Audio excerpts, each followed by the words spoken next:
今天想要给大家分享用微波炉做的草莓果酱，只需要3种食材，只需要几分钟就可以做出香甜的草莓果酱。这里是600克已经洗净去了蒂并且擦干了水分的草莓。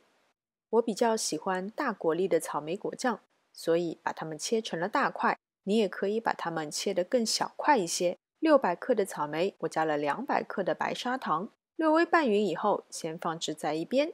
准备半个柠檬的柠檬汁。柠檬汁呢，不仅可以中和甜味，让果酱吃起来甜而不腻，也可以帮助果酱出胶。柠檬汁倒入草莓中，大致混合以后，就放进微波炉，高火叮6到7分钟。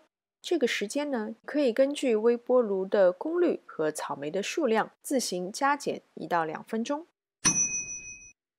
只要草莓完全软烂了，就可以把它们装进干净的玻璃瓶中。刚刚用微波炉做好的草莓果酱呢，还有点水水的，放进冰箱冷藏1晚，质地就会变得比较粘稠了的。再捞走表面的浮沫，关上盖子就可以放进冰箱冷藏了。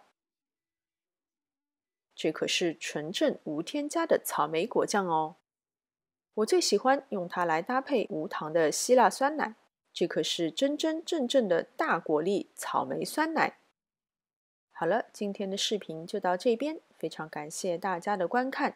喜欢我的视频，请记得点赞、分享和关注我的频道。我们下次再见。